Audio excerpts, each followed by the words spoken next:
I'm 65, I'm going to be 66. Yeah. I've never seen this state of affairs that we're in right now. So those are the financial SMSs I'll take out from this. Isn't that a little intrusive? No, with your consent. That comes up in conversation is some of your investment styles are predatory because you take a large fee, Define large piece. 50+%. 5% is what we take. 5%. 5%. Did it help that you were on the State Bank Board of Directors or that, you are connected to someone in politics? I've kept myself aside from my wife's career. Right. I've been around now for quite a while. Right. This is not my first bank. Right. The first bank license was issued when the opposition was in power. Hello and welcome everyone to episode 66 of Digitales. My name is Faizan Syed, founder and CEO of East River. And today I have a guest who is extremely bullish on Pakistan as he continues to invest in this country. He's had some great projects under his belt. Tameer Microfinance Bank founder and CEO. He's the founder of Planet N. He's a former city banker turned entrepreneur. Nadeem Hussain, how are you today? I'm very well, Faizan. How are you? I'm good. First of all, congratulations on your digital banking license. Thank you. That's a big win. It is indeed. But for most of us who are watching this, why don't we take a step back and understand what's the difference? You've done microfinance, you've done traditional banking as well. What's the difference between a digital bank, a microfinance bank, or a traditional bank?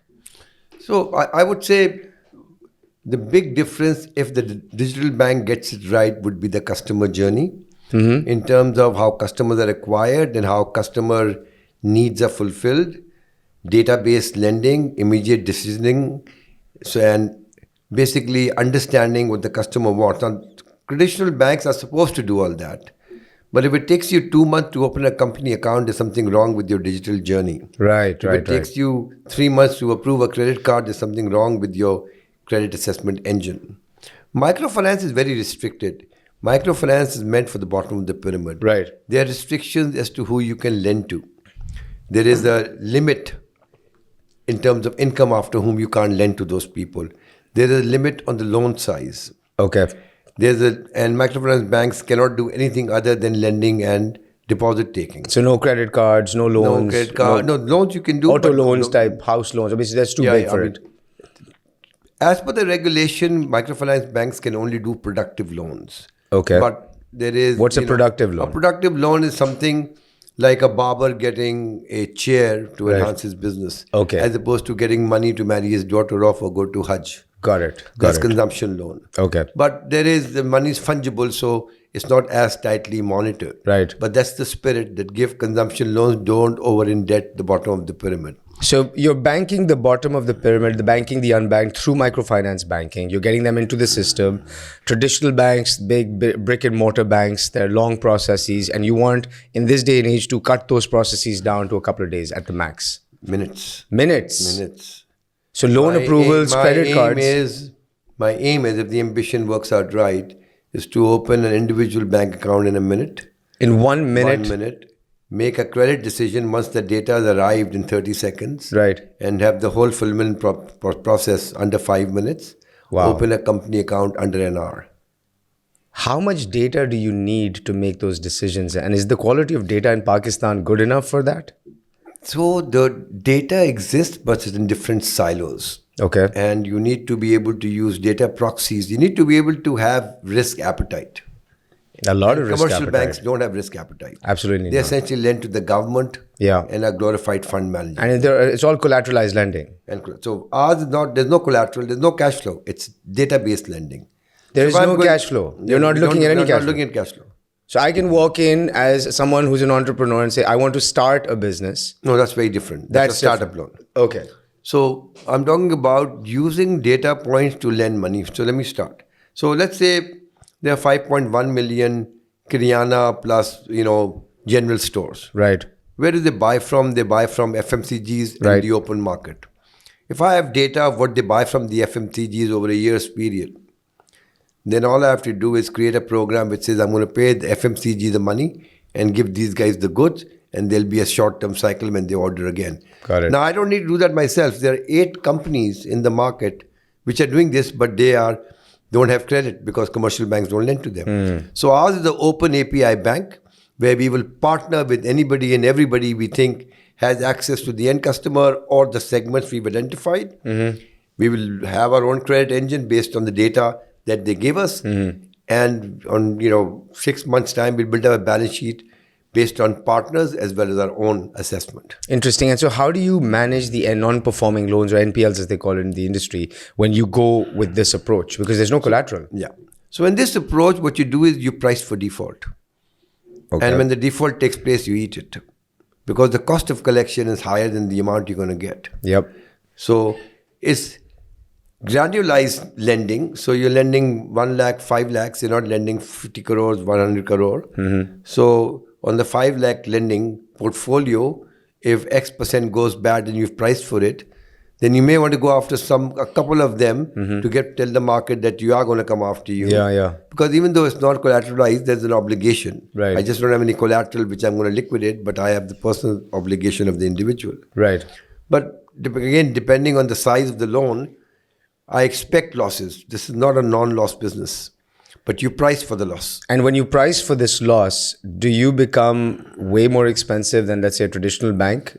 That is, Traditional bank doesn't lend to this segment. so it doesn't even matter. Price doesn't matter then. I have to compete with Aartis and Money Sharks, and I'm way better than them.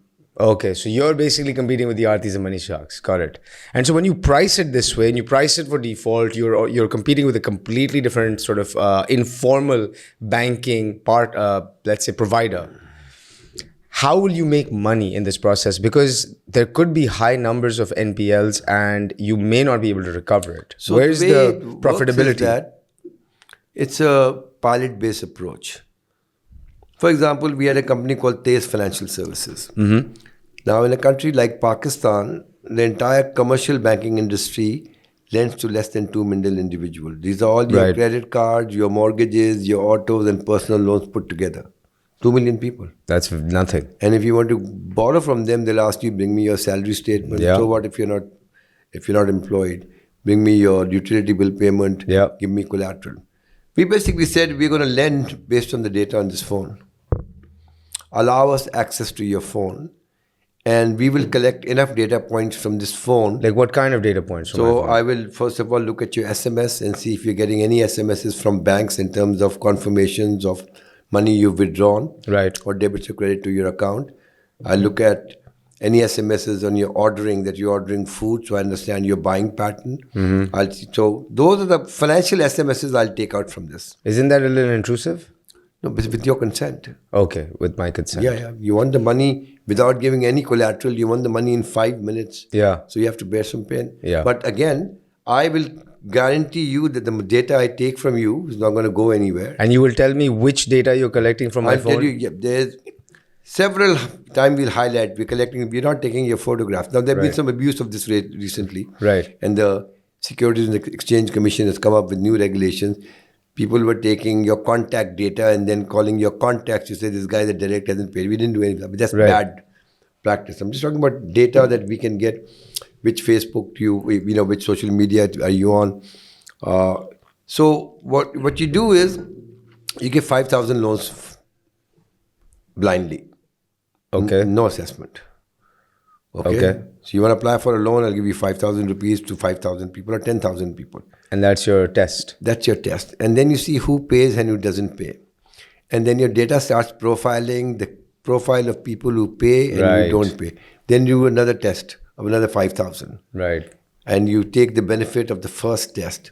So in Tameer Financial Services, we were able to bring the default rate from the first test from 58% to 8%. Wow. So that's how the algorithm works. So the more data you have, the better off you get, with obviously the data biases and all that. But this is data-based lending, which is what we intend to do, which very few banks are doing. Some, fintechs are doing that. That's great, but the fintechs are light on capital. They only have equity. We're a bank. So we have equity plus deposits we will have. Right. So we'll be a far better position to do scale than any of the fintechs. And how In fact, we will help the fintechs. What is your path to monetization? When do you become profitable? And how long does it take? Or how much capital does this require to break even? Because you're going to run a lot of tests. You're banking a lot of people who may not have been banked before, banks would not have lent to before. So you've got a serious risk appetite here. So how much capital does it require to play with this level of risk? My sense is all our testing potentially will be done under $5 million. That's Because very your pilots are Right. small. But can you sort of extrapolate those pilots? I mean, if they're small data sets, do No, you no. think You need a data set of about 250,000 customers right? to get a algorithm which is half decent, and then you keep on. Right. Because every time you then do a further pilot, your default rate goes down, you start covering more of your costs. Right. So I would say we will probably, over the next 5 years, write off $5 million for getting all our algorithm and pilots done. And it's a five. You think it'll take 5 years to get all of that done? I'm saying all the pilots we want to get done. Right. There are maybe 100 pilots. So by our initial, depending on which segment we go to, our initial pilots. Right. In Taze, we did it at a much, much smaller amount, but the scale was smaller. Right. Because you can't take somebody's algorithm successful in Nigeria or on some Yeah. other country and import it over here, because behavior is different. Behavior is completely different. And which market has a digital bank worked most effectively in? Brazil. What's the reason for that relative to other countries? I don't know. Maybe it's also issue. Most digital banks are not lending banks; they are payment banks. So they have huge valuations, but they don't make money. Right. Only typically. Why don't they make money? Because they're just Because paying on there's- behalf of someone. Yeah, because there's very little margin. You're playing in bips. Yeah. On the payment side, you need to have extraordinary volume to be able to make money. But they have huge valuations because they have a large customer base. Right.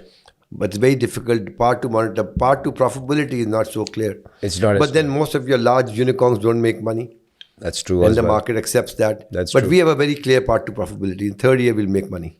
And getting licenses and working with the regulators is extremely challenging in a country like Pakistan.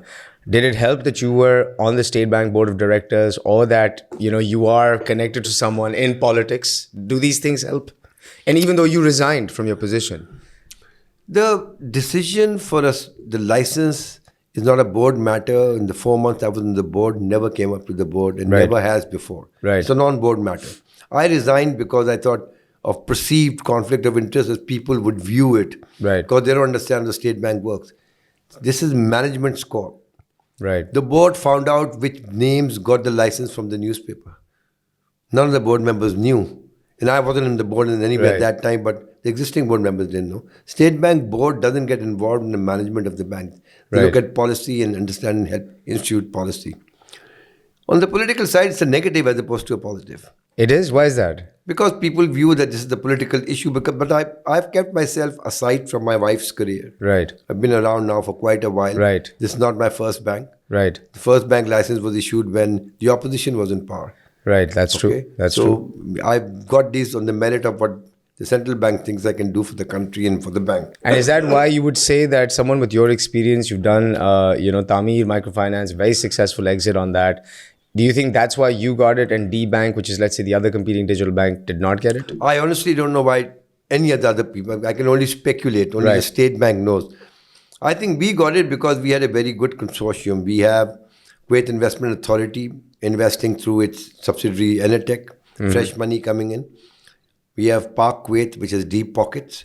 So State Bank was looking for people who had deep pockets and local expertise to start with. And between Easypaisa and the 40 Planet N companies, we have Yeah. I have significant digital experience, and I certainly think that was a factor in their mind when Yeah. they were awarding us the license. Okay, and of course your track record in the past and your successful exit with everything. So, and you mentioned 40 Planet N companies. You've then took, once you had the success in the microfinance, you took the exit. There was windfall gains there. You decided to make Planet N and invest in Pakistan. One of the things, and you've invested in a number of companies, and we'll just touch on that. But one of the things that comes up in conversation is some of your investment styles are predatory because you take a large piece of a business. Define large piece. In the sense that you'll take a large piece of an equity, Define large piece. 50+%. 5% is what we take. 5%. 5%. You only take We 5%. take 5% upfront for my bandwidth engagement, Right. and the next 5% is totally KPI based. So KPI is based on either reaching a certain valuation, Right. raising money, increasing revenue. Right. So the company that we are investing, partnering with, defines the KPIs that they want to pay an additional 5% for. So 10% total max. Maximum. And you contribute, let's say 100K for that, whatever it is, the working capital requirement. We contribute in the second round, not in the first round. In the first round, I experienced, because I've invested more than anybody else, Right. I So there are two ways Planetine invest. If it's my idea, Yeah. then I'll find a CEO and give him or her equity. Got it. Like the case of Tez. My idea Right. set it up, but I gave those people equity because I Right. think similarly, half the Planetine companies are like that. Half of people who come to us and say we want to be part of Planetine because our ecosystem reduces the time to market by at least 6 months. And what, because of your We've got a connections and payment. experience? No, we've got a payment platform. We've got a marketing platform. We have we have several companies that before you go to the market, we can do it internally, Right. and it's optional. It's not mandatory. You want Right. to work within the Planetine framework. Interesting. And But then I'm very hands-on with these guys because if I'm going to if I take 5% and I don't increase the value of the company, then I've got a company if I have 5% whose value is zero. right. So I need to work very hard, and I'm the only person who will go with the person to a bank CEO or insurance CEO or FMC CEO to pitch our companies. Right. So our That's tremendous value. model, yeah. So that's why when you talk about maybe people talk. There's all about sorts of, yeah, also, exactly. so I don't respond to that. I'm saying, what's the fact? You should look and talk to the Planet and people who in Planet and how I had Davai.com's CEO Furqan here. yeah. And he raves about the So relationship. talk about the people who are in the Planet and group and how Right. they benefited. We've Right. got two companies which are going to hit $50 million plus Wow. in valuation.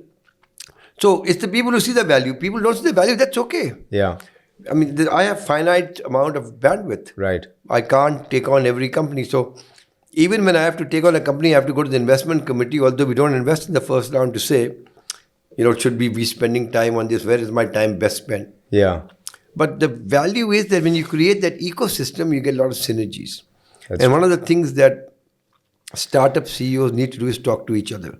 Right. Because every day you take a beating. Every day you take And a if you video. talk to a normal person and say, what are You're you doing? crazy. You're crazy.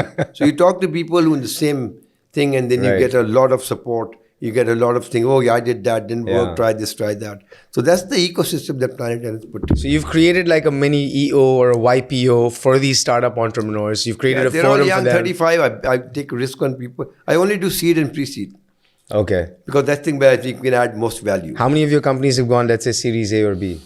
No one's got in Pakistan. Nobody's gone Series B. There'll be one or two companies. We have one company ready for Series A. Right. You have one company. But Any we have unicorns? about 10 companies. You think in the future any unicorns in this stable? Rakmi Bank. Huh? Rakmi Bank. Rakmi Bank. Why do you think that has the... Rakmi Bank, digital bank. Digital bank has phenomenal kind of the opportunity we see, the gaps we see, and the capital that we have. So Yeah. my startups have very little, capital. Okay, the best raise we've done maybe $5 million. Right. For a single company. Right. We've raised for about 15, 20 companies. Right. We just raised $2 million for a gold-based lending business. So we are raising Gold-based lending business. We are raising in the current environment because we have a track record. Right. And I've reduced the raise to $500,000 to $1 million only. This is the time to do your unit economics and bide this time, not look for exponential growth. Right. All the VCs which are not investing right now, their fund is typically 10 years. 3 years from now, they will have 3 to 4 years left. They'll be running after good entities which have survived this time. So the strategy is to bide through this time with good unit economics rather than phenomenal growth. Okay, so you have to be patient. And for an entrepreneur to be patient is probably the hardest thing to do. Yeah, you learn. You learn. What you talk about being able to create investment opportunities during this time. We're seeing a very difficult time. Politically, there's a lot of instability, economic uncertainty, not just in Pakistan, globally. The question that everyone's asking is, how does Pakistan get out of this mess? What's your view on that? That's a very tough position. I'm 65, I'm going to be 66. Yeah. I've never seen this state of affairs that we're in right now. Wow, It's not just the numbers, it's just the whole juxtaposition of COVID, now climate change. And climate change, what we had last year, now is going to be look like the norm from what I'm told, Right. not a one-off. If you're going to have 30% of your country inundated with water, you're going to have 3 million people homeless. Your whole supply chain globally is affected. Right. It's not going to be easy coming out. So just having IMF signing up is not going to be the only thing. It's going to have to do a lot more down the road, so you're not back in the same position like we have been. Right. Every time we do IMF, 3 years from there, we're in the same position. But we don't learn our lesson. We don't learn our lesson and we continue on. But there are 220 million people in this country. It's not going to disappear. It's not going to go one day we watched out. So people are going to consume, people are going to view stuff, people are going to travel, people are going to spend money, lesser amounts, but still they're going to do that. We're a cash economy. We have 7 trillion money in printed, but not in any bank account. Right. We're digitizing that element, So bring it into the fold. building into the fold. Now, How does that help the mess? well, it helps the mess. That's not the solution for the mess. I'm talking about why you're saying, why am I investing? Yes. Okay. So I'm investing because I still see opportunity. I still see Pakistanis are going to come out of this, although it's going to take a long time. Right. I'm not looking for exponential growth at this time. So you're taking a very long view. I have to take at least a 3-year view if I'm Yeah. starting new companies right now. If I'm starting a bank right now, Yeah. so that you say, why are you starting a bank right now? Yeah. But there were 25 applications for this, There 5 were. licenses. Yep. Because obviously people see an opportunity as to the gaps that exist in Pakistan in terms of lending, in terms of customer journey, in terms of savings account. How do Pakistanis save? How do you think Pakistanis save? Committees? Committees, 30% of the 7 trillion committees, how else do they save? They buy probably jewelry, gold? Gold. Or maybe real estate if they can afford it? So that's a higher end. That's thing. a higher end, yeah. Asset class. It's Asset gold. class. Committees gold. $12 million of gold every year since 1947. We have several $1 billion of gold sitting. What if I told you I had an app, you can buy 100 rupees worth of gold right now, buy offer spread, and if you hit a certain amount, I'll give you the physical So you're gold. tokenizing gold. Yeah. So why aren't people done it? What if I do the same thing for fractional real estate? Right. Fractional animal husbandry. There's a couple of companies that have come up, like Dow PropTech out of Islamabad is doing fractional real So estate. now SECP has created the regulation. You need the capital to be Right. able to get that. So you have to give somebody a reason. If you save in a bank account right now, it's negative rate of return. Inflation is 35%. You're getting 12%, 20%. You're leaving on the table. Yeah. So your savings ratio is 8%. Yep. मैं कहता हूँ, you invest in 100 rupees of gold. It's buy offer tomorrow. You want your money back? I'll just give you the money back. So we're going to launch that in a Interesting. fractional gold, fractional real estate. Plus, why can't I give you T-bill rate? T-bill rate denomination, actually, the government allows 5,000 rupees. Why are you getting 8% of your return? Why can't I give you 15%? Why not? So this is what what we're saying is understand your customer need. Your customer doesn't want to go to a bank because you give them negative rate of returns. You make the account opening now it's better. So difficult at times that it's painful. Why did Easypaisa succeed? Easypaisa succeeded because we solved 2 problems. We solved the problem of somebody going to a bank, getting in line and paying the utility bill and being away from the shop. And we said, do that 7 by 20 in your neighborhood, place where you buy your cigarettes from. Big difference. That guy doesn't go to play golf on Saturday and No. doesn't go to a ball on Sunday. No. So, and then we said domestic remittance, go to a shop, give your CNIC, the person who's receiving the CNIC, their phone number, your phone number and a PIN, and within 1 minute that money is available in 60,000 locations. That was 10 times more expensive than the post office. As you go down the income ladder, people want value. They're not charity cases. They'll give you money if they see value. So you're saying, I mean, from the conversation it senses, I have this debate with a lot of people. Everyone quotes the 220 million people number, right? But the actual number of people that have disposable income is not more than maybe 50 million people. We look at, let's say, the daily active use. So, disposable income means what? You're only looking at lending customers? No, I'm looking at anyone with a 3G, 4G connection who uses it every day. No, you know the bulk of the transactions that Easypaisa and Jazz have? They're on the smartphone, they're on 2G phones. And so if you include that customer base, you're looking at 100 million to smartphones, yaar. 100 million smartphones. 30 million feature phone, 30 million people who are connected. Right. Okay. So But do they have that disposable income to be able... disposable income for what? So on a banking side, it makes sense, right? On a banking think front, about it. disposable income, Are they going to buy groceries every day? they will buy groceries. Are they going to travel to school and the offices every day? School, groceries, their basic needs, healthcare, the basic needs they will solve for every day. Provide solutions for that. So then that's what I'm getting at, is that Pakistan, is it a country where you just address basic needs? No. I mean, they have the whole. So let's say, out of the 220 million, let's say 50 million which are credit worthy. Right. Microfinance is 30 million number. Right. Digital ke liye, they're probably 50, 60 million. If I'm giving credits of 10,000, 15,000 rupees, I can take a lot more people. Right. So I'd say 100 million people or 80 million people. 65% of your population, Gen Z and millennials. That's true. So I'm focused on those. For example, I give each of them a credit card worth 5,000 rupees on pilots. Based on my pilots, I make all of them virtual credit cards. So you're creating that disposable income for that particular segment.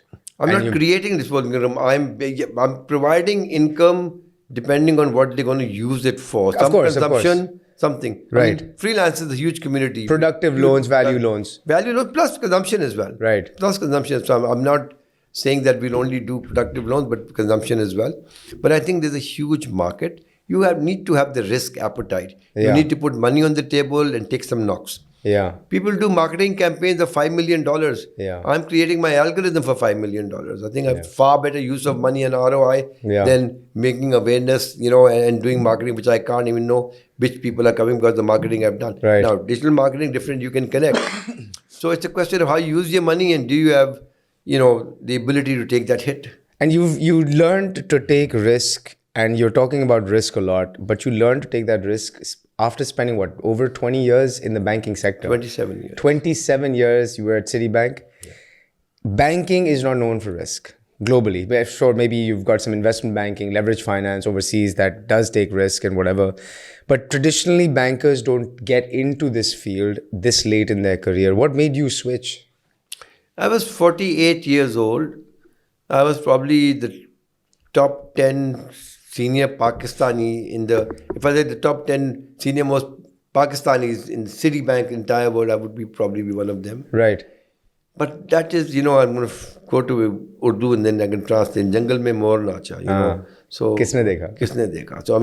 So I was top 10 in the Pakistanis in Citibank, but who cares and who knows? Yeah, but why such a big jump into something so risky? You're absolutely right. Bankers don't take risks. Yeah. And when they take risks, it's other people's money. Exactly. So I was at the stage of my life, I wanted to come back to Pakistan. I wanted to do something relevant for Pakistan. I wanted to personally leave a legacy in Pakistan. Right. And therefore, I took a huge risk. I took all my savings. I didn't wait for my bonus. Yeah. And I invested them in Tameer Bank. That's a big risk. That's all in. All in. All in. So Planet N was all in as well. So all in. It could have gone horribly wrong. Yeah.